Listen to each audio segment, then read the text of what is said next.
مساء الخير. من قلب الحدث إلى حديثنا الليلة، من إسلام آباد إلى لندن ومن القمة إلى المنفى، تحولات وتغيرات عديدة. بنزير بوتو أول امرأة تتزعم بلدا مسلما وتحمل إرثا سياسيا قيما في مجتمع يتخبط في الصراعات والاغتيالات والانقلابات العسكرية. انقلاب نواز شريف أطاح بها وأخرجها من السلطة والوطن، فإذا بانقلاب آخر لجنرال مشرف يدخل الشريف السجن. وبين ترقب وتريث وإعادة نظر ومراجعة حسابات نلتقيها الليلة في منفاها البريطاني ونحاور رئيسة وزراء باكستان السابقة بنزير بوتو. مساء الخير, good evening, welcome and thanks for being with us tonight. I have so many questions really, I have so many issues and points I would like to dwell them upon tonight with you. So I hope you're ready to answer all those questions really I would like to raise with you. First of all, Benazir Bhutto, do you consider yourself the model of a third world leader? I consider myself a third world leader. Times have changed. Women today are taking part with men in careers. Our identities are based not only on being mothers, but in terms of being leaders. I've never heard a third world leader described as a father, and so I would like to be described as a leader rather than a mother. Although I take great pride in being a mother, it enriches my life. Do you think by having been, the leader of Pakistan, by having been the Prime Minister of Pakistan, have you entered history? Well, this is for history to decide. As a Pakistani citizen, I did my duty to the people of Pakistan when there was military dictatorship. I fought against that and helped restore democracy. As a political leader, I was concerned about the social status of our people and tried to rectify that by increasing literacy rates, reducing infant mortality, providing clean drinking water to whole villages that had never had it in the past. And as a woman, I tried to help other women in Pakistan and beyond by being a role model. You're coming from a political family, so you have a certain weight you're carrying. There is a certain political dynasty. Tell me, when we're talking about a dynasty, a political dynasty, can we talk about democracy? Well, I don't believe in political dynasties. I believe that the people of Pakistan turned to me during the days of military rule, partly because of my name. Yes, they knew me because of my name, so I had an entrance in politics. But I had to pay the price. I spent nearly 6 years in imprisonment. I had to tour the country and endure physically difficult schedules to reach out to people. And then I had to make a team. I had to have an organization and a team. So yes, in a sense, the name helped. But after the name, there was a lot that I had to do myself. I don't believe I got there by virtue of my birth. I believe I got there because the people needed a leader at a critical juncture. They turned to me, and I was able to redeem their faith by working for them. Benazir Bhutto, in that part of world, in the third world, why are leaders always considered or accused of corruption and of abuse of power? First of all, because the world politics has changed. The World Bank and other international institutions are now putting emphasis on transparency and good governance. In the past, a blind eye was turned to government patronage. In the past, there were a lot of dictators who doled out contracts. Now that we've moved into a democratic world and there is a great degree of competition between the countries of the G8 for contracts in the developing world, we see that the developed countries are demanding standards of transparency. What's happened, which is good, we welcome that. But what's happening back in Pakistan and perhaps other countries is that corruption is no longer a social issue, it's become a political issue. If you want to get a political opponent, you don't do it on political grounds. You don't say that politically the education policy is bad or the health policy is bad. You turn around and slander them. So this personalization of politics is very detrimental. Now we want to avoid that.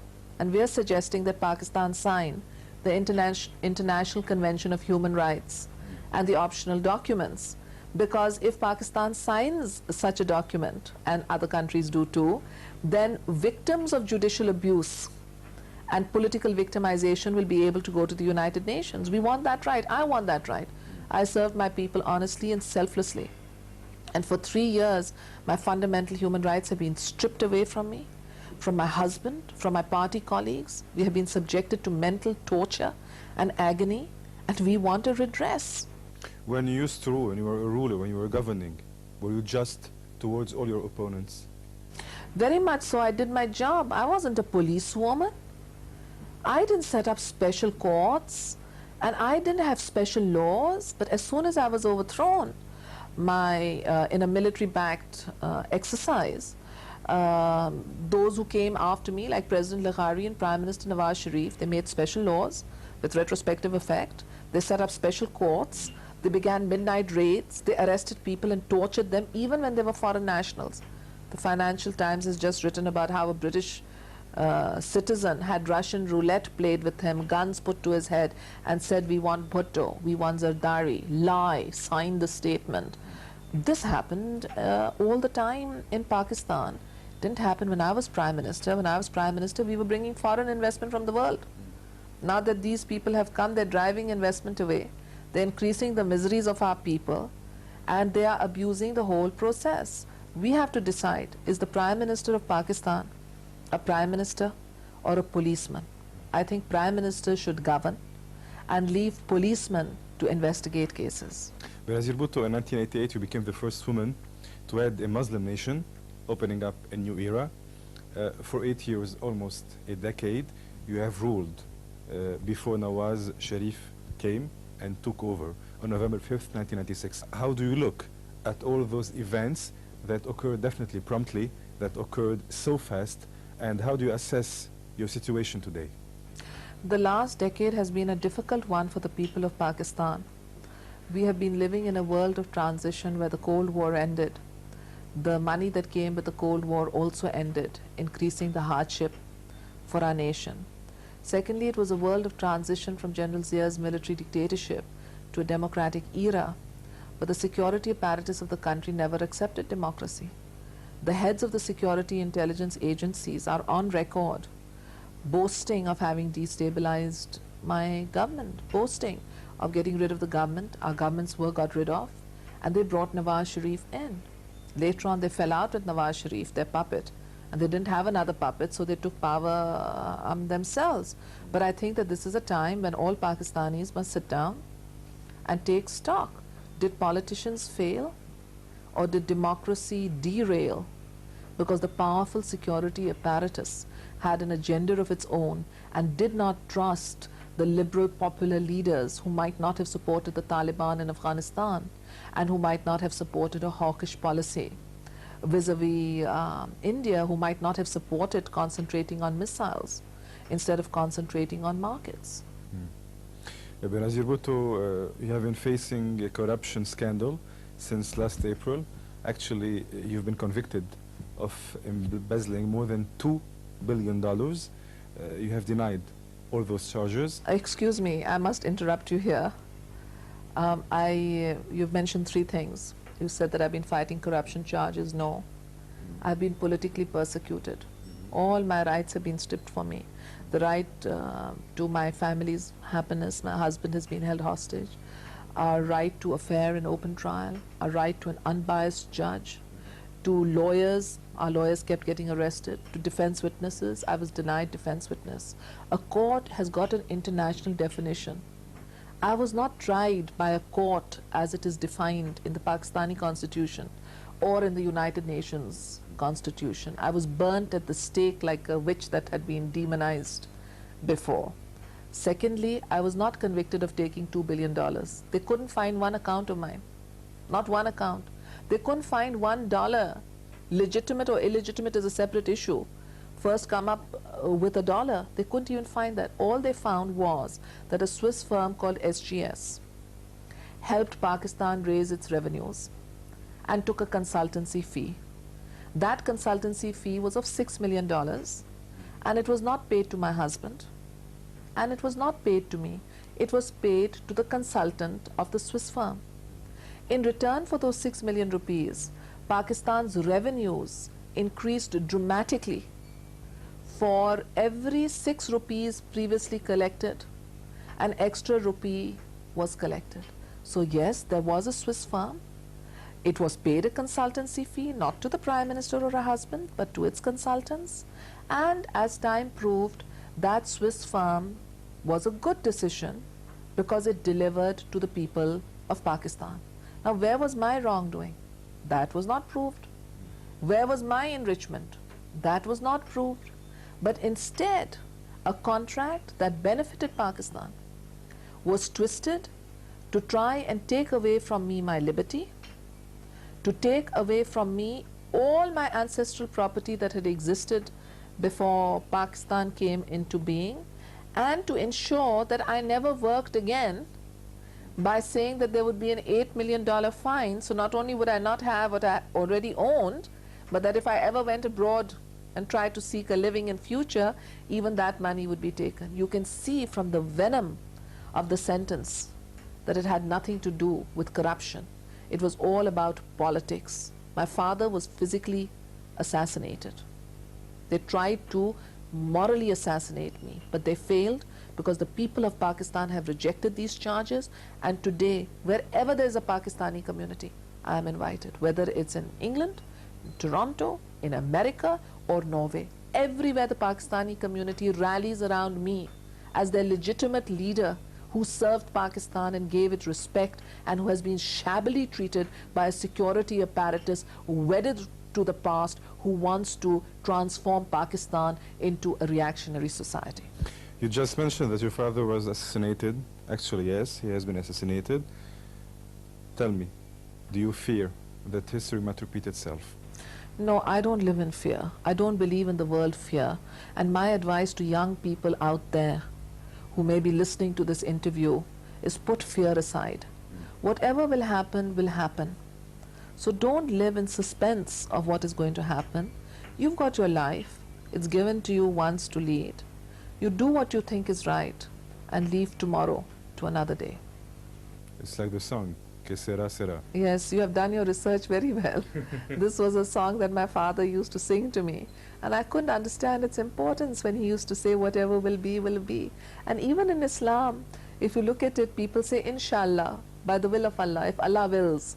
So in a sense, there's so much wisdom to do what you think is right, to make the best of the opportunities that life gives to you, and not to worry about what will happen. And if you don't worry about it, maybe it will never happen. Benazir Bhutto, tell me, in the third world where we're living, both of us, you think that justice exists? No, justice does not exist in the third world. And we have two choices. We either accept that justice does not exist, or we fight it. And we take examples of injustice, whether to us or whether to others, to ensure that the unjust ways end. But you're right, in the third world, so far, there will be few areas where there is justice. However, we are heading towards the 21st century, and I think people in the third world deserve a better future. I would like to see Pakistan and all other countries work towards a more equitable order where human beings, where citizens are respected and given human dignity. Definitely. But to fight, we should have the means. And it's not evident to have the means of our fight. Yes, it is true that it is not easy always to fight. And I am, in a sense, lucky that I am able to fight because I have the support of my party and I have a huge political platform. And so when I fight, I don't believe I'm fighting just for myself. I believe I'm fighting for something more. If I'm the former Prime Minister of Pakistan and my fundamental rights have been stripped away, what guarantee do other Pakistanis have? I try to change that by having a separation of the executive from the judiciary. And I try to change that by appointing liberal judges to Pakistan's judiciary. But the patriarchal judges, wedded to the old order, threw out all the judges that I had made. And now I am saying in my party's platform that we need a new system of judicial appointments because the judiciary is at the heart of the rule of law. We need to have a depoliticized judiciary that can give protection to victims And we need to put Pakistan's judicial record as part of the larger global effort at ensuring human rights. And frankly, I think that this is a much better opportunity than in the past. This is an age where generals like Pinochet get arrested when the time in office is over. So it's important for all of us not to fear might, but to fight for what is right. You know, you are the head of the Pakistan's People Party, 3P. And this party was founded by your father, Zulfiqar Ali Bhutto. And now you happen to be the head of this party. Tell me, how are you being able to communicate, to coordinate with this party? Well, it's marvelous what the world of communications has done. I coordinate with my party in Pakistan largely through the computer, but I don't communicate in an individual basis. My party has got federal and provincial organizations, so I coordinate with the organizations in different areas.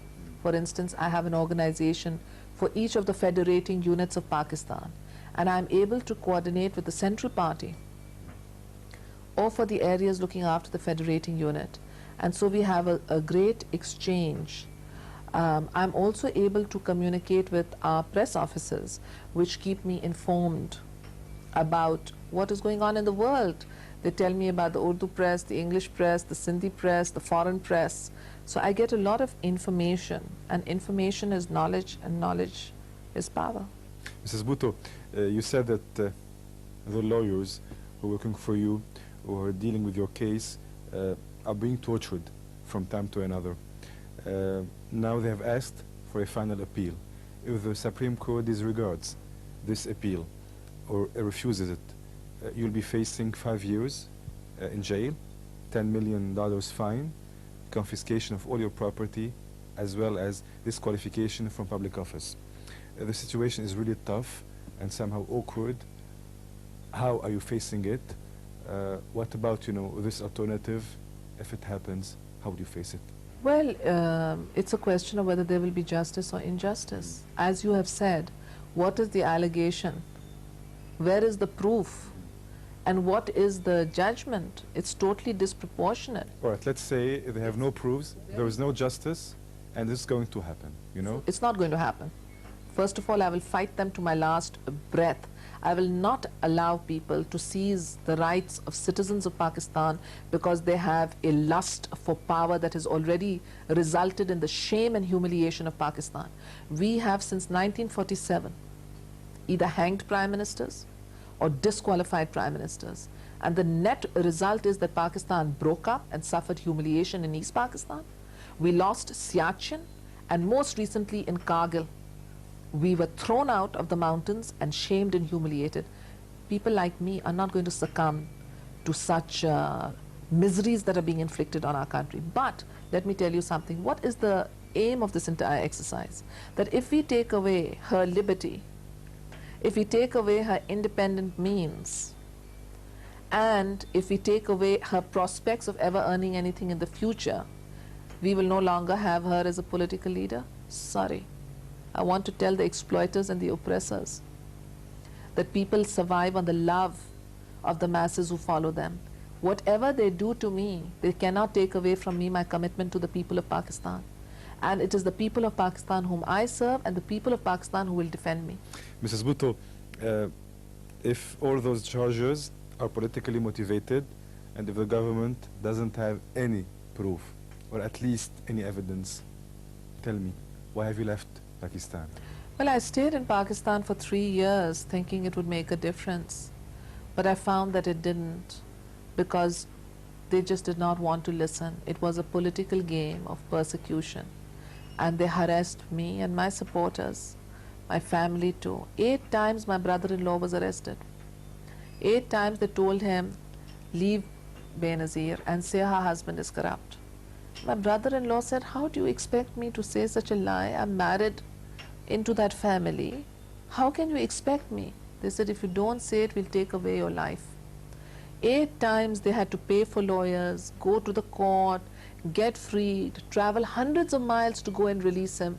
And each time he came out of the prison, he was arrested and taken back again. And when after 8 times he refused to leave the PPP and he refused to lie about my husband, they took his house away. But he still stood for what is right. In Canada, in England, all over the world, there are people who were asked to commit perjury and they refused to commit perjury. So we are now saying that Pakistan should have a Truth and Reconciliation Commission, where all those who have been targeted and victimized can come and speak and say how they were asked to lie, how they were tortured. Just last week, the Financial Times, as I was mentioning, wrote about the British citizen who had Russian roulette played with him, who said, "We will kill you unless you lie." My own husband was tortured to get him to commit perjury against me. And when he refused, they took a knife and started cutting his neck and said, "We will call it suicide and you will be dead." That's what they would tell everybody, that it's a death. You want to live, you lie. These are crimes against humanity that have been committed. And those who have committed these crimes, okay, it's not genocide, it's not physical slaughter, but the mental agony that has been caused, not only against me, hundreds of people, is a crime against humanity. And the perpetuators of these crimes against humanity must be exposed. So if I understand, you did not run away from Pakistan. You left because here you have much more freedom of expression. You can express yourself much better. You are free to do whatever you want. I stayed in Pakistan for 3 years. I have just been here for a few months. I stayed in Pakistan for 3 years. I was waiting for my appeal to come up. I wanted to go back to Pakistan at the time of my appeal. But unfortunately, in the middle of all this, the military has taken over. And what the military is doing so far is no different than what their puppet was earlier doing. First, we had a military-backed puppet that was trying to impose dictatorship. And now we have the military that has come in directly, and they're doing the same thing. Corrupt elements are being protected, and political opponents they are going after. The former interior minister owed billions of rupees to the public sector banks. His loans have been rescheduled and he's not behind bars. A minister in the provincial cabinet, Mr. Iftikhar Sumro, owed money to the public sector banks. He is not going to the jail, he's instead been inducted as a minister.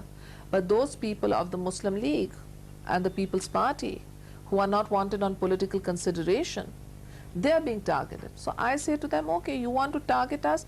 Go ahead and target us. But what crime have 140 million Pakistanis committed that their miseries should increase? You know, when I was Prime Minister, it was nearly $500 per capita income in Pakistan, just 3 years ago. Now per capita income in Pakistan has dropped by more than $100. How much more is it to drop? How much more are people to starve and to suffer simply because a band of people who are unelected and unrepresentative want to hold Pakistan hostage? Benazir Bhutto, your husband, Asif Zardari, dubbed Mr. 10% and Mr. 40%, it depended, is now in jail. He has a sentence of 5 years, has already spent 3 years, so he still has 2 other years. How is he doing? My husband, Senator Zardari, comes from one of the oldest families of Sindh and one of the most respected families of Sindh.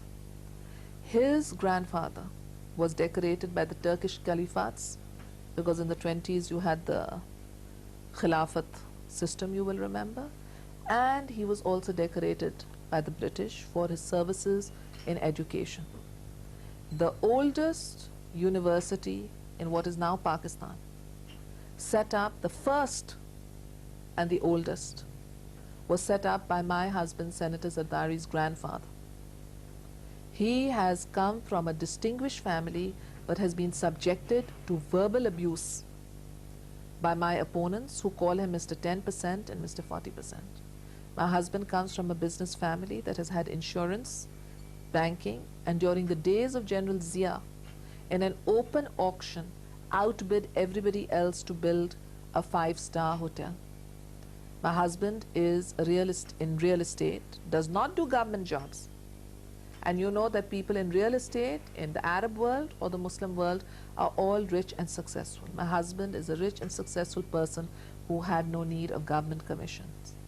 But he has been subjected to verbal abuse and to physical abuse.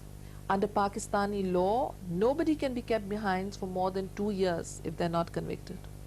My husband's conviction has been set aside by the Supreme Court of Pakistan until his appeal is heard.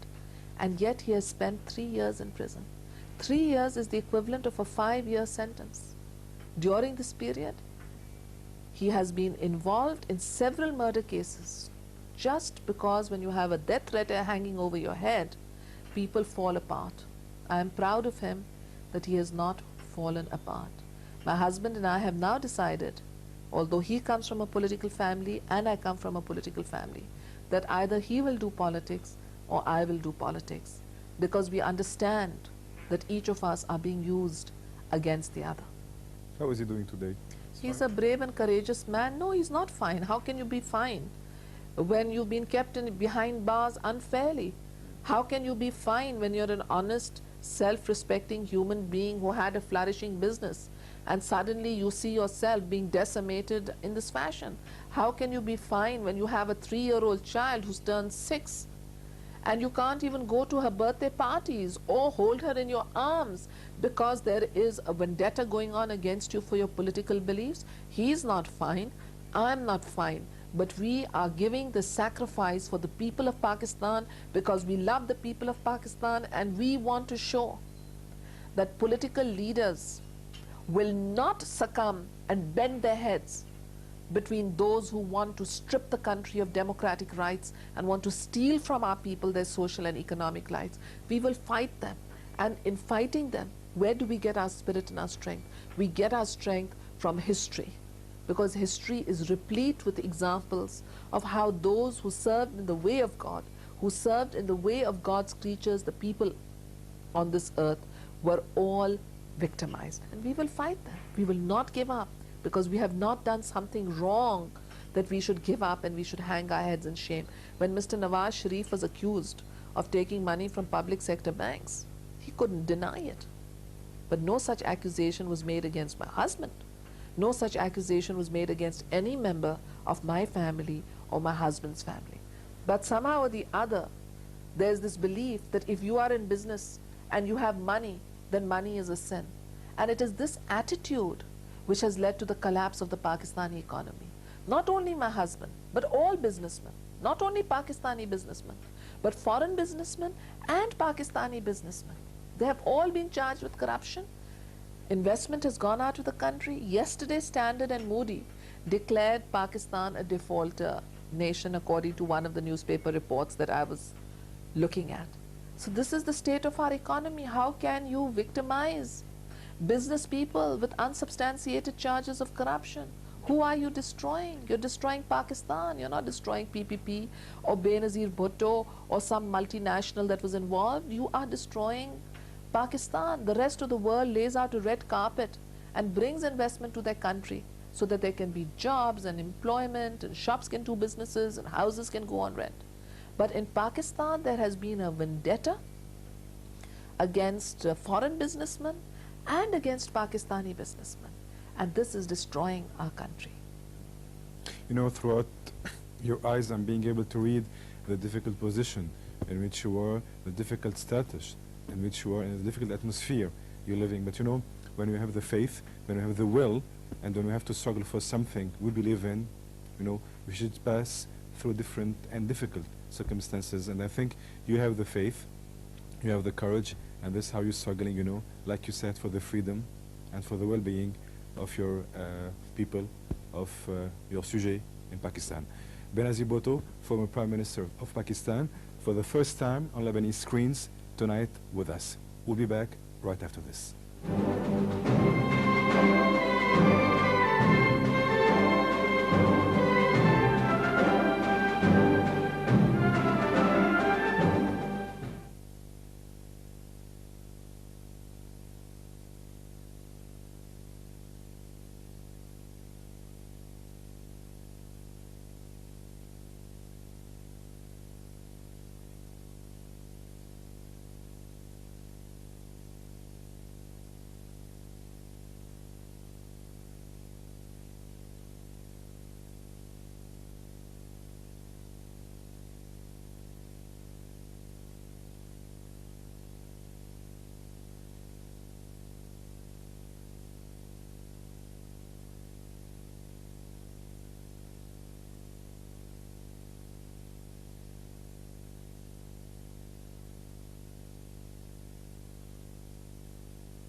After this break, back to former Prime Minister of Pakistan, Mrs. Benazir Bhutto.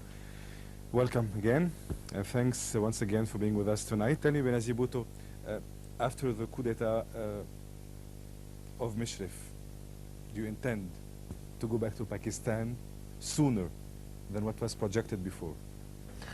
Well, as I mentioned, I was sitting here waiting for my Supreme Court appeal to come up for hearing so that I could go back to Pakistan and resume my role as leader of the opposition in the Pakistani parliament. But then Mr. General Musharraf arrived, and he got rid of the Pakistani parliament, and he got rid of the Pakistani constitution. So until and unless the Pakistani constitution and the parliament are revived, there's no point for me to go back.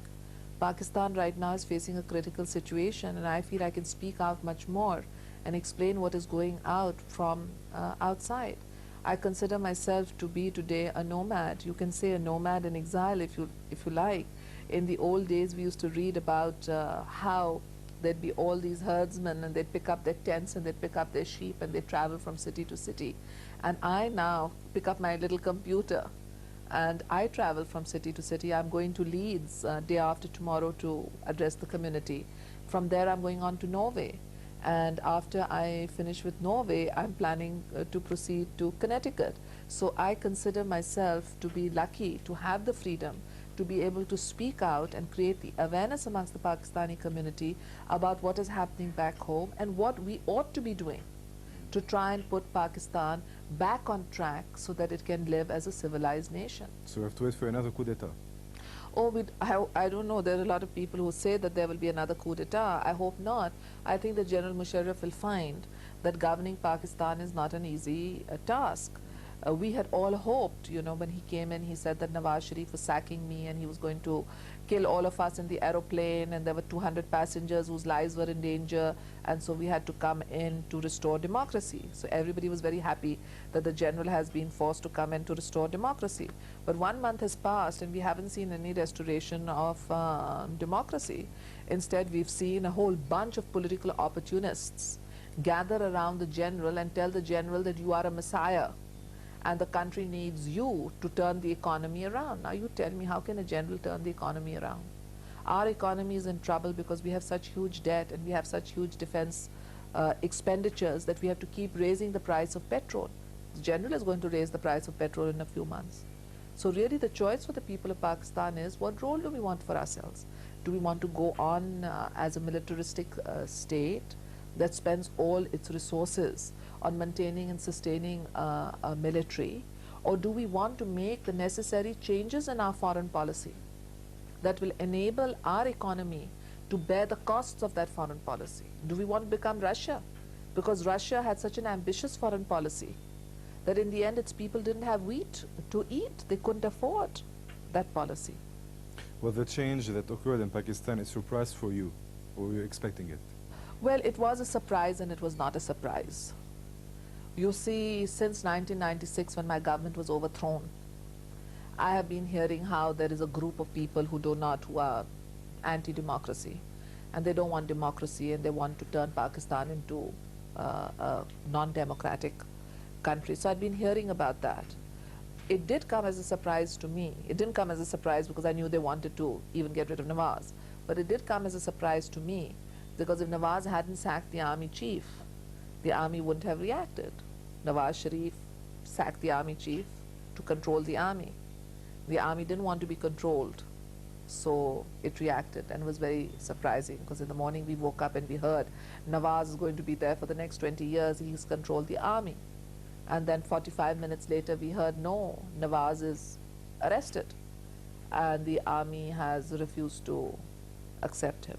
So it was a surprise, and it was not a surprise. I had actually heard that, you know, if Nawaz Sharif removes the army chief, the army will react. So when I got the phone call telling me that Nawaz Sharif has sacked the army chief, so I rang up this friend of mine. I said, you told me the army is going to react. What's happening? And he said, oh, I don't know what is happening. 45 minutes later, they did react. It's very sad what happened in Pakistan. In fact, since November 4th, when the PPP government was thrown, the country has been declining. We had rigged elections. We had an undemocratic government, the attack on the Supreme Court, the attack on the press, the attack on the opposition. You see, a situation was created by getting rid of the popular forces, where we went on sinking more and more into repression. And now the military came, they have a choice. They can either keep their own respect intact and take the country back to democracy, or they can go and do more repression. But what will repression do? Repression can't feed people. Repression can't make the country prosper. So I feel very sad at the turn of events. You think that Washington gave General Musharraf green light to make his move? Well, people close to General Musharraf say that Washington gave General Musharraf the green light to come and clean up the country. But I don't see any overt signs of that. The White House and the State Department have been very strong in condemning the military intervention. So we have the overt statements by the West distancing itself from the military dictatorship. But we have people who are close to the military dictatorship say that they have such a blessing. I doubt it. I think they're just saying this to try and get some legitimacy. When you first took over, I think you had hope, and you tried to be in touch with him and you tried to call him. Have you succeeded? No, I did not. I think he was trying to keep an arm's distance from all political leaders. I did make one attempt to get in touch with him because I wanted to tell him, don't do away with the parliament. If you want Pakistan's respect, it's important for us to keep the constitution. So allow political leaders like myself to return, allow the politicians inside the National Assembly to make a new government, because Mr. Nawaz Sharif was very unpopular. So I felt that we could have an in-house parliamentary change, and while keeping the constitution and the parliament, we could have a change of government. But I didn't have the chance to say that to him because he didn't want to take the call, and I think that was a mistake. I think it was a mistake doing away with the parliament. I didn't have a majority in that parliament. But as a Democrat, I felt that it was wrong to do away with the institutions which represent the people and are elected by the people. I thought it was an insult to the people of Pakistan. The military think that they have a mission to run Pakistan, and for half our country's history they've been running Pakistan. But each time they run Pakistan, we end up in more difficulty. We either lose the eastern wing or lose Siachen, or when they're calling the shots, lose Kargil. On the other hand, they don't let political leaders work. You look at the prime ministers, what has happened to them. Prime Minister Liaquat Ali Khan was shot dead. Prime Minister Surawardi was disqualified by an abuse of the judicial process. Prime Minister Zulfikar Ali Bhutto was hanged. Prime Minister Benazir Bhutto is in the middle of being or not being disqualified. Prime Minister Nawaz Sharif is behind bars. But you never hear of any chief of army staff being hanged or any chief of army staff being behind bars. And I don't want the chiefs, the generals, or the politicians to be hanged and persecuted. I think what people of Pakistan want is strong institutions. And for strong institutions, we need democracy and more democracy. Look at neighboring India. They have elections every 2 or 3 years. What Pakistan needs is elections every 2 or 3 years to strengthen their institutions, rather than to see that the military come in and say we are going to be the messiahs, and then they end up exacerbating all our conflicts: sectarian violence, ethnic violence, drug mafia, arms mafia, international terrorism. All these are the offshoots of our last military dictator. What guarantee is there that this military rule will be any different? The generals must go back to the barracks. Pakistan's honor, dignity and prosperity depends on the generals going back to barracks. And I'm not saying hand over to me. I don't want political power. I will only take it if people of Pakistan vote for me. But I want Pakistan to succeed. I don't want Pakistan to be called a failed state. And the intervention of the military in Pakistani affairs could prove to be disastrous for Pakistan. Since talking about elections, just I'm going to open some brackets for one question. Do you think that your party, the Pakistan's People's Party, will have some chance to win the elections again? Yes, we would have won the last elections. Do you know the last elections were boycotted by 84% of the people, the elections of 1997? I used to go to people and say, please come out and vote. And they used to say, what vote? They've already decided who the winners are. Why should we come out and vote? I said, please, no, they did not vote. Only 16% voted and 8% voted for Mr. Nawaz Sharif. So the last elections were boycotted by the people because they weren't fair. If the next elections are going to be fair, if the results are going to be counted by the returning officers, if citizens are going to have the right of multi-identity vote, then we will win. But right now, if you go inside the polling booth and show them one identity card saying you're Benazir Bhutto, they let you vote, but they won't let me vote. And I may go blue in the face saying, no, I'm Benazir. But they'll say, sorry, he's got your ID card and we won't let you vote. So the single ID card, where anybody can pretend to be anybody, is wrong. And what we're saying is that there should be a multi-ID card so that I can challenge it and say, look, his ID card is wrong. Here's my bank card. Here's my driving license. I can prove I am Benazir and this gentleman is not Benazir. So what we really need is fair elections, and if there are fair elections, I have no doubt that the Pakistan People's Party will win those elections, and I have no doubt that some of the other parties will win too. I think Mr. Nawaz Sharif will certainly get some seats, as will some of the other parties, and we have to learn to work in Parliament together. We cannot go on fighting each other, because after all, there are only so many political parties, and every time you hold an election, it's the same people who get elected. Today in Pakistan, how do you estimate the degree of your popularity? Well, it depends where we're talking about the popularity. If you talk about the poverty-stricken areas of Pakistan, if you talk about the rural farmers who don't get a fair deal, if you talk about the laborer who goes out and does daily wage labor to earn an income, they all support the Pakistan People's Party. But if we're talking about the professional classes, we're talking about the urban professional classes, they don't support the PPP and they don't support Mr. Nawaz Sharif. They basically support the military, or they don't know what they support. So the professionals are the ones who are dislocated. And we want to bring changes, we want to bring a list system, because if professionals can come into Parliament, then they will join us. But right now, our support is amongst the poor people of Pakistan, amongst the traders, amongst the small farmers, amongst the laborers, amongst the students. They are still very much with us. Although I'm told that some members of the business community are now saying that when the People's Party was in power, our businesses did well. And ever since the People's Party has gone out of power, the stock exchange is silent and activity has stopped. Benazir Bhutto, some Arab countries boosted General Musharraf and backed him up. For instance, Saudi Arabia. What do you think? Well, Saudi Arabia is a friend of Pakistan's, and they've been good to me when I've been Prime Minister, as have the other Muslim countries. So I wouldn't like to say anything about them. I think Saudi Arabia basically does not like to interfere in the internal affairs of other countries, and they have taken this position. Yes, they have done that, and I'm not going to say anything about it. Of course, I would have preferred it if they had told Mr. Musharraf to take the country back to democracy, but then they have to do what they think is right and not what I think is right. Pakistan has got nuclear weapons. Is it aware of the importance of this power? Well, the nuclear issue is an issue which is not yet explained in full detail to the people of Pakistan. There's a sense that we become a great nation if we have nuclear power.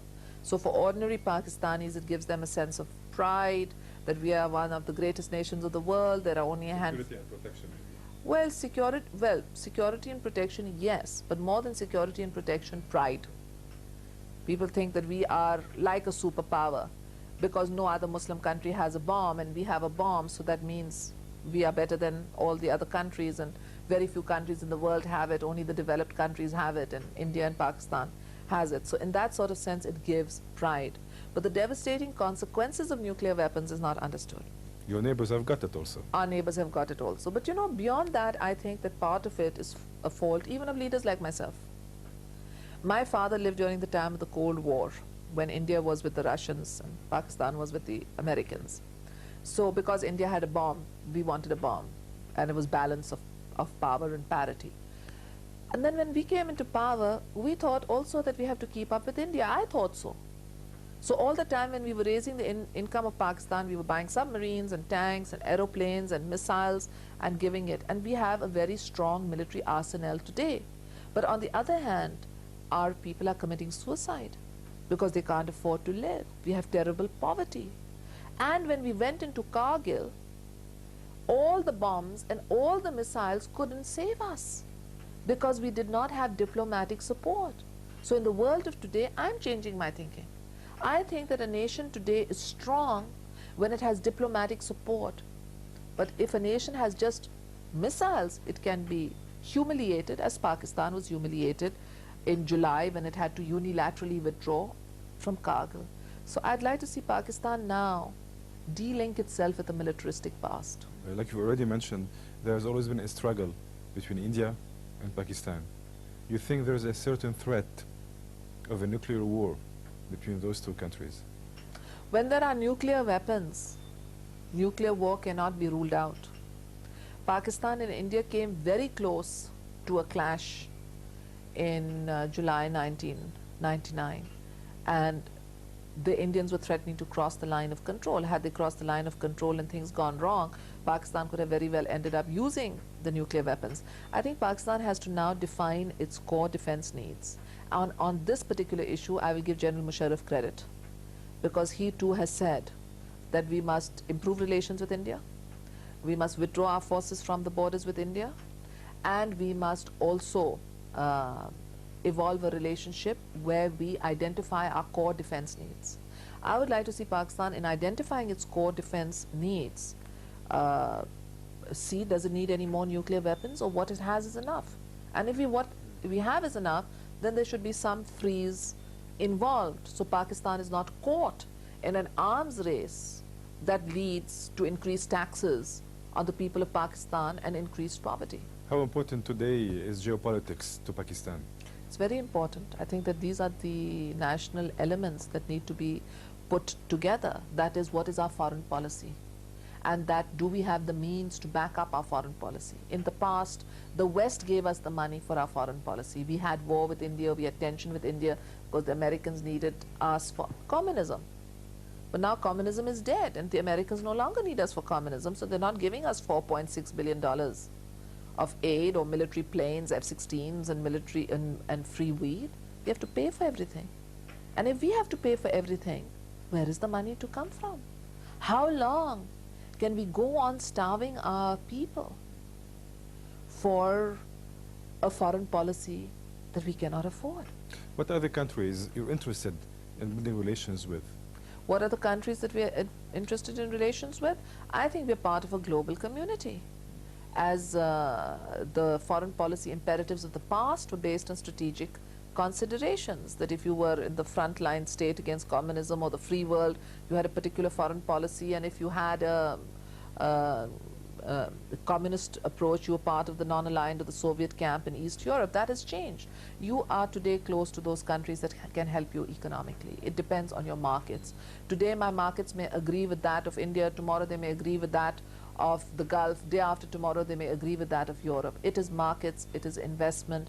We are in a whole new global arena, and I think that the countries that have the ability to transform their markets through decentralization and deregulation are the ones that are going to call the shots. If an agreement happens between Pakistan and India, will Washington agree upon? Washington would like to facilitate a dialogue between India and Pakistan. And I think it's important for the leaders of India and Pakistan to sit across the table. I regret that in my second tenure as Prime Minister, I did not take a personal initiative to have a dialogue with India, and due to my activities, the tensions between our two countries increased. I think it's important for India and Pakistan to sit down and discuss what steps can be taken to appease the Kashmiri people, who are represented by the All Parties Hurriyat Conference, and what steps can be taken for the future of South Asia, because South Asia does have a future, and that future is through a common market. I believe the quickest route to South Asian prosperity is by having common tariffs, common market, free flow of people and free flow of ideas, and I'd like to see Pakistan under my leadership work for that. Let's cross our fingers. Benazir Bhutto for the first time on the Lebanese screens. It's a big moment for us, definitely. We'll be back right after this. Stay with us.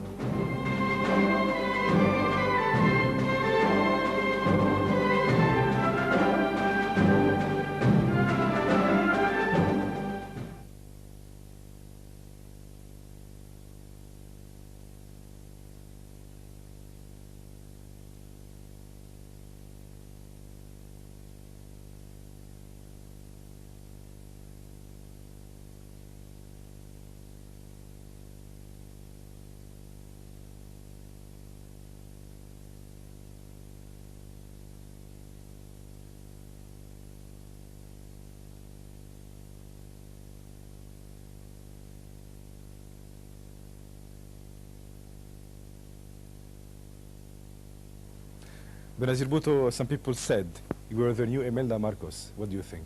How can they say such a thing? Imelda Marcos was the wife of a dictator who had seized power in a military coup. I was the democratically elected leader of the people of Pakistan. I was not a spouse. I was a leader in my own right. And I did not seize power at the point of a gun. I came in through the legitimate right of my people to elect me. Marcos was a power unto himself. He could decide whatever he wanted to decide. Who would question him? I was a democratic leader who had to work in a system of checks and balances. I had to work under the rule of law. And every action of mine as Prime Minister of Pakistan could be challenged in the judiciary of Pakistan. So I was a very different person and a very different leader. Benazir Bhutto, some people also say that your political career is over. What do you think? I've had that said to me so many times over the past 2 decades that I find it hard to respond to it. So long as my people need me, I am there for them. And I'm grateful to the people of Pakistan for their confidence in me. And I have confidence in the people of Pakistan. I believe that together there are many great things that we have done in the past and that there are many great things we can do in the future. For instance, in the past, 1 in 5 children born with polio in the world was a Pakistani. We eliminated that together. In the past, Pakistan had the highest population growth rate of 3.1% in the world. We brought that down to 2.3%. In the past, Pakistan was a bankrupt country, but we doubled the revenues. And when we were removed, Pakistan again went bankrupt. So I think that there are many great things that the people of Pakistan and I can do together, and that we'll continue to do it together for the sake of Pakistan. What is the sentence your father told you and you remember mostly?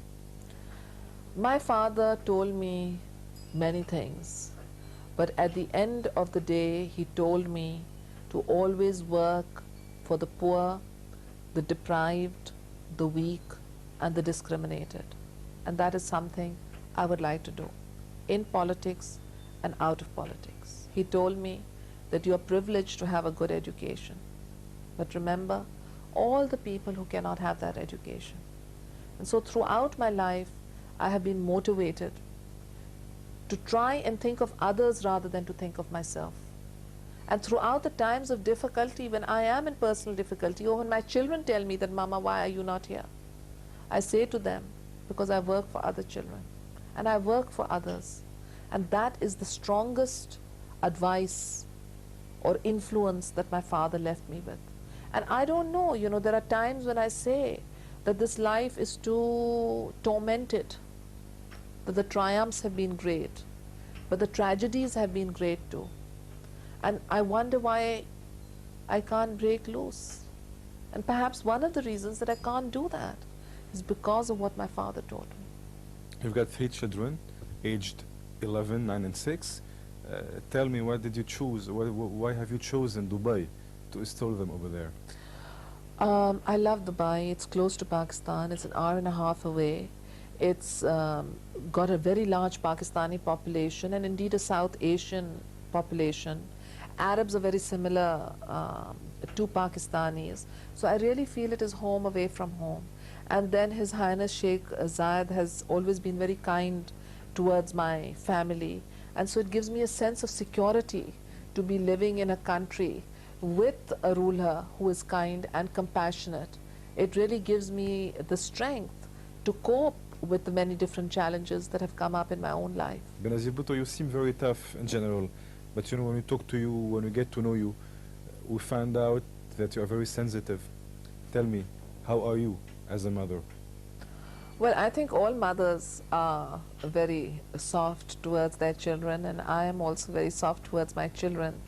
I love my children dearly, and I long to spend more time with them. I think children are little miracles that God gives. They come up with so many different things, and they look at the world with a totally different eye than those of us whom society has shaped and fashioned. And I'm grateful to God to have a family. I never wanted to get married. I never wanted to have children. And now I'm so glad that I did, because my emotional strength and sustenance comes so much from these little children whom I'm trying to make citizens of the world. Their education worries me, their food worries me, and it gives me a lot of strength. Now you're seeing them much more often.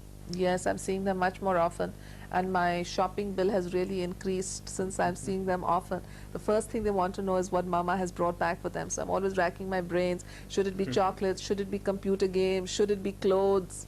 Benazir Bhutto, you have studied here at Oxford University, and I think you've carried the democratic ideals. Have you applied them in your country, Pakistan? I have applied them somewhat. I would have liked to apply them more. I always felt that although I was elected Prime Minister twice, I didn't have the legislative majority to bring about the restructuring that is so very necessary in Pakistan's state apparatus. It's not a failure of governance in Pakistan. What we are witnessing is a failure of the state structures and their ability to cope with the desires of 140 million people. So in that sense, I don't think we're very democratic. Our judiciary, as I mentioned earlier, has very few women or minorities. In our parliament, you can't find professionals or women or minorities, just token.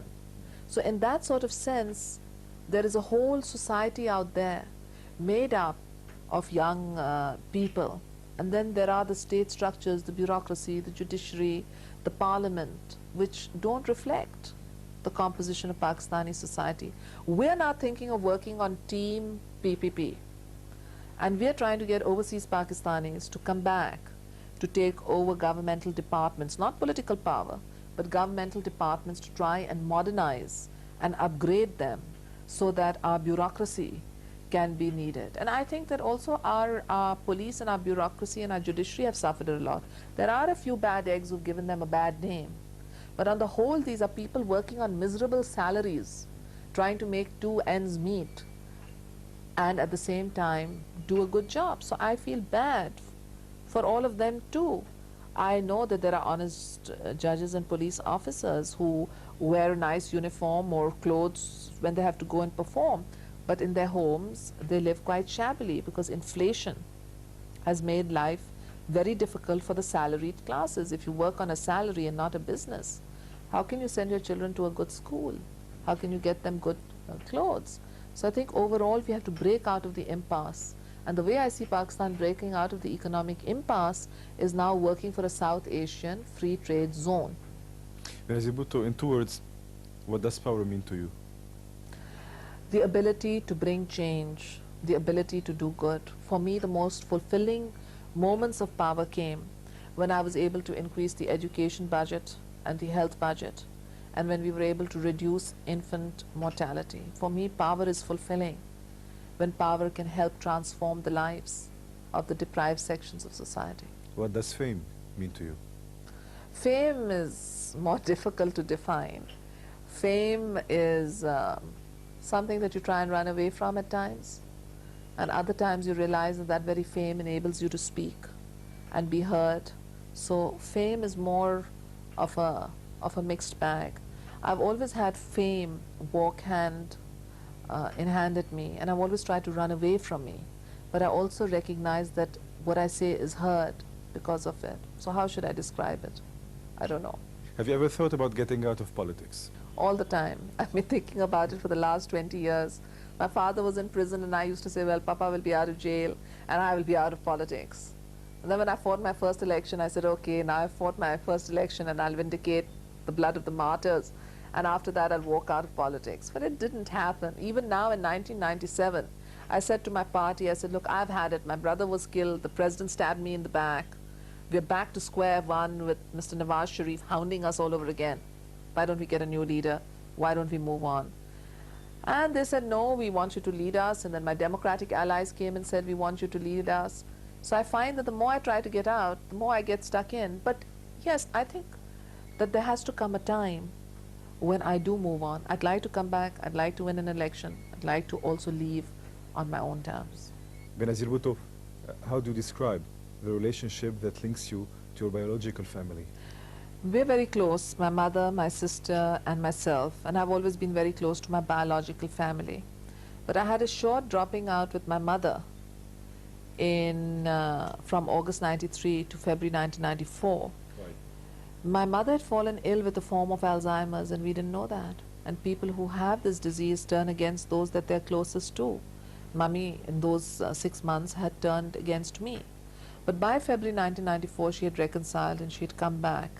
And we are close once again. Mummy has always been very close to me. From the time I was a little child, I was the eldest in the family. If there was anything happening, she'd call me over. If it was her wedding anniversary and she wanted a present, she'd say, go and tell your father that I've seen this very nice present. I'd go, Papa, Papa, please get this for Mummy. So in that sort of sense, I was lucky. With my brother Murtaza, I had a falling out after he got married to a girl from Lebanon. We thought he was marrying somebody else because he had introduced us to another young lady. But when he got married to his wife, on the insistence of his daughter, the relations deteriorated. And I was only happy that God gave me the chance to have a reconciliation with him shortly before his death in July. And I feel very, very sad that his life went when he was so young. I really wished God had taken my life because I'd been Prime Minister twice. I'd lived life to the full. My life has been packed with different kinds of incidents, and he had so much to give to the people of Pakistan. It was a very brutal death, and I believe he was killed to overthrow my government, and my husband was unfairly blamed for his murder. But subsequently, a judicial inquiry cleared my husband and said that all the allegations against him were based on hearsay and were without any evidentiary value. But despite that clearing of his name, cases against him are continuing. So you have a funny situation where he's been cleared by a judge of the Supreme Court, and you've got a very junior Sessions Court judge still trying him for the same matter. Who do you accuse of being after the death of your brother? I think there were rogue elements within the security apparatus who wanted to get rid of my government and who saw that the death of my brother could help bring that about. I think they did it, and I think that they prompted my sister-in-law, and she was naive and gullible, and she fell for their sweet mutterings that she could be Prime Minister of Pakistan. And I mean, if Sonia Gandhi couldn't become Prime Minister of Pakistan after being married to Rajiv Gandhi for decades, how could this lady who just come over to Pakistan be accepted by the people of Pakistan? But she believed it. She became a Pakistani national, although my brother hadn't made her a Pakistani national. She fought against my mother, and this really didn't go down well amongst the people of Pakistan because my mother is highly revered and respected. How could she just go to Ladkana in our family seat, fought for by my father and our ancestors, and go and stand against my mother? She caused us a lot of harm, but at the end of the day, it's our brother that mattered, and he's gone, and we've got to pick up the pieces and get on with our lives. Where is she now? I don't know. No idea. Benazir Bhutto, I come now to the last question of this show, of this interview. Do you consider yourself a lucky lady? I don't know. Yes and no. Yes and no. I have been very lucky. The people of Pakistan have given me tremendous respect and tremendous honor, and there are many things that I have achieved, but I've had to pay a very high price in human suffering for that. So am I lucky? I don't know. Benazir Bhutto, I thank you. We had really a great interview, a very authentic and a very true one. This is something I've noticed throughout your eyes. Once again, I'm insisting on it, I'm repeating it. I hope that the questions I've asked were not really spicy. Anyway, I wish you the best for the future. I wish that the future you're forecasting is going to be fulfilled, and I wish and I hope you're going to be back to Pakistan very soon. Thank you very much. I'd like to give my good wishes to the people of Lebanon, and I'd like to wish them well in life. I remember my own visit to your great country in 1967. I remember staying at the Hotel Phoenician. I remember the seaside. I remember the gaiety. So I wish the people of Lebanon all the best. أصدقائي المشاهدين، شكرا لمتابعة حوار الليلة اللي من خلاله صادفنا رئيسة وزراء باكستان السابقة السيدة بنزير بوتو، طبعا ودائما من خلال الMTV. شكرا، إلى اللقاء.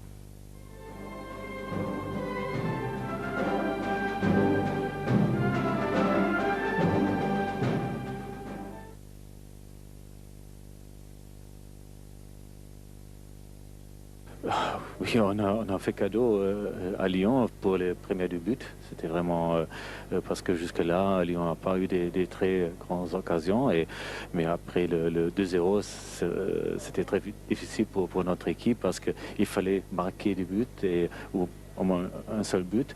Et on a essayé en deuxième mi-temps, mais on a laissé trop d'espace pour les attaquants. Par exemple, pour le troisième but, Lyon était capable de jouer un contre sur le terrain. C'est pas normal. Mais oui, on est venu ici pour jouer. On a essayé de jouer. On n'a pas resté derrière. Mais ce n'était pas le bon moyen pour jouer contre Lyon. Alors on sait que les Allemands n'abdiquent jamais. On peut penser qu'il y aura une réaction. Bien sûr, j'espère.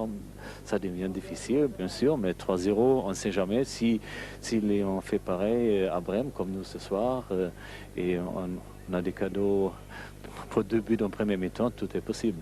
Merci Klaus. Sylvester Takac, vous êtes yougoslave d'origine, voire même ukrainien, passeport allemand aussi. Donc ce soir, vous êtes là en tant que consultant allemand. Votre sentiment sur cette victoire lyonnaise 3-0? Eh bien, je dois dire d'abord que Lyon, je n'ai pas vu depuis longtemps. J'ai regardé à la télévision, mais il y a longtemps je n'ai pas vu Lyon. Mais je dois vous dire que j'ai vu un futur champion. C'était impressionnant sur le plan physique, sur le plan tactique et techniquement c'était brillant. Surtout, je dirais, sans mettre individuellement les joueurs en valeur, c'est un travail de l'équipe et peut-être un peu plus les 3 joueurs offensifs, 2 buteurs et puis Dorasso. Avec ce Sonny Anderson qui a marqué 2 fois. Là, c'est un entraîneur qui cherche chaque club, on ne sait jamais. Il y en a en tous les cas un entraîneur qui est en train de faire les beaux jours de l'Olympique Lyonnais. C'est Bernard Lacombe qui a répondu il y a quelques instants aux questions d'Alain Baudron, toujours en bas. Bernard Lacombe, 3-0, on serait tenté de dire que c'est déjà le score idéal? Oui, on peut toujours tout dire en football, mais vous savez, comme je le dis avec ces Allemands, c'est jamais fini. Mais il est évident que 3-0, c'est un score presque idéal. Maintenant, c'est à nous de tout faire pour marquer là-bas. Mais bon, on a démontré beaucoup d'efficacité parce qu'on a eu une grande fébrilité en début de match. On manquait beaucoup de passes.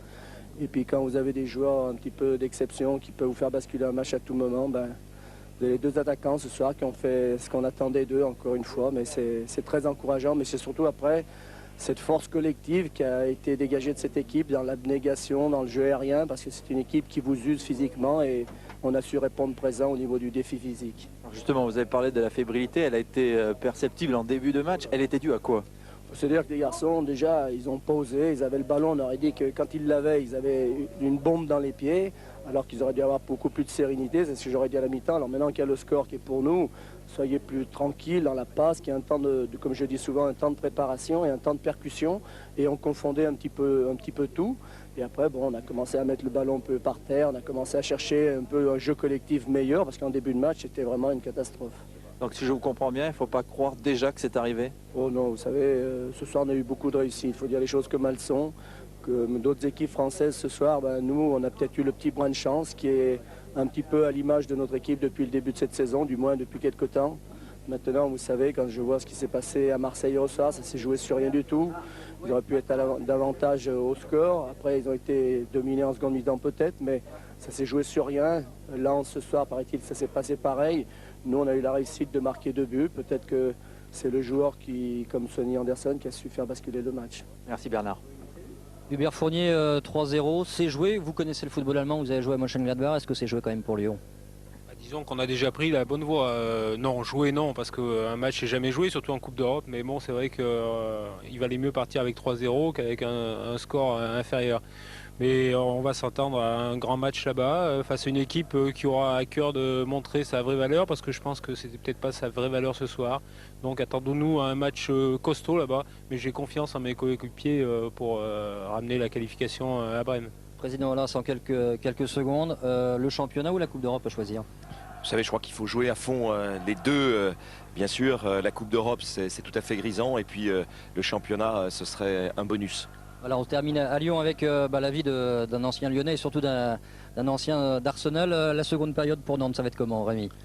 Je pense que ce sera difficile parce qu'Arsenal va chercher à aggraver le score puisqu'il mène déjà 1-0. Mais Nantes a probablement les qualités pour les inquiéter également.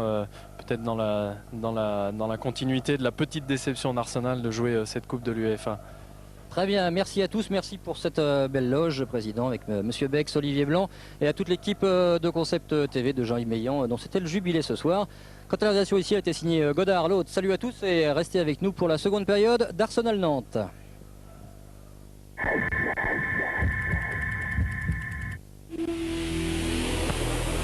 Retrouver ses amis, son pays, ses racines, c'est retrouver force et vitalité. Nouveau shampoing Pétrolane. Enrichi aux huiles essentielles de citrus, Pétrolane stimule et tonifie le cuir chevelu. Nouveau shampoing fortifiant Pétrolane. Mes racines, c'est ma force.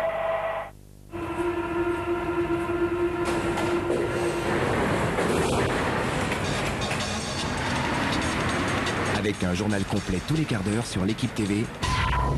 Si vous en ratez un, prenez le suivant. L'équipe TV, c'est aussi des débats, des analyses, de l'opinion, des confessions, de l'émotion. Et les clubs de foot comme si vous y étiez. L'équipe TV, toute l'info sportive et beaucoup plus encore.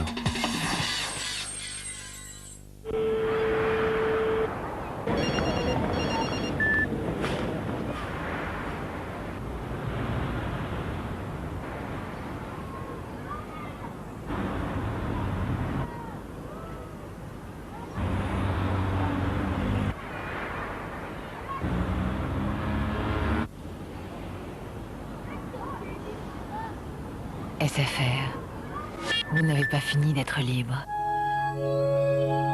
Avec SFR, vous téléphonez gratuitement tous les soirs dès 20 h et le week-end. Oh, des actions? Non merci. On comptait sur personne pour les gérer. C'est pas toi qui disais que dans la vie non plus on peut compter sur personne? Alors, tu te sens pas un peu perdu comme un petit actionnaire à la bourse?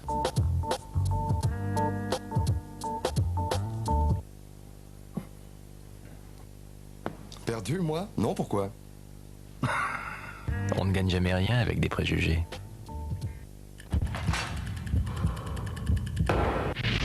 Retrouvez notre jeu coupe UEFA avec le magazine Télé Loisirs.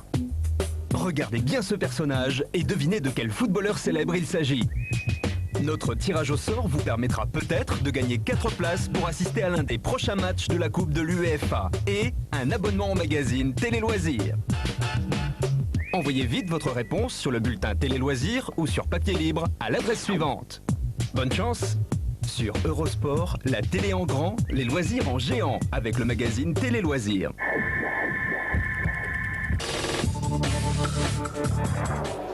On se retrouve à Highbury avant le début de cette seconde période. À l'issue de la première période, Arsenal mène 1-0, but de Marc Overmars marqué sur penalty dès la 15e minute de ce match. Une première période où on a la sensation, Philippe, que Nantes aurait pu obtenir beaucoup plus de choses que un petit but de retard. On aurait pu éviter le penalty, pourquoi pas aussi, aurait pu arriver à cette mi-temps avec un 0-0, ça aurait été intéressant, mais je crois que c'est quand même encourageant cette première période de la part des Nantais. Il serait peut-être intéressant de continuer à jouer de l'avant, peut-être avec un petit peu plus de lucidité dans la dernière passe et dans le dernier geste. On se rappelle cette superbe occasion d'Hamada, quel dommage que sa frappe passe à côté des buts, et puis faire preuve d'un petit peu plus d'opportunisme dans la zone de vérité, d'anticiper peut-être les erreurs défensives d'Arsenal ou suivre un petit peu plus les frappes, mais en tout cas c'est quand même vraiment encourageant pour pour ces Nantais qui peuvent vraiment créer l'exploit ici à Highbury. Alors justement, à Highbury, le stade est plein, mais on en parlait ensemble tout à l'heure. On s'attendait à une énorme ambiance avec un public formidable. Et on est un petit peu déçu. Oui, on est un petit peu déçu. On a l'impression qu'ils dorment un peu là. Bah, tant mieux pour les Nantais, parce qu'on les sent sereins, en confiance. C'est vrai qu'on s'attendait à une grosse pression populaire, à une grosse pression physique et athlétique de la part de ces Anglais. Eh bien, ce n'est pas le cas et c'est tant mieux pour les Nantais qu'on a trouvé sereins. On l'a dit, ils étaient sereins depuis 2 jours ici en Angleterre. Ils étaient conscients qu'ils pouvaient réaliser un exploit parce que ça serait un véritable exploit que d'éliminer cette équipe d'Arsenal qui fait partie de tous les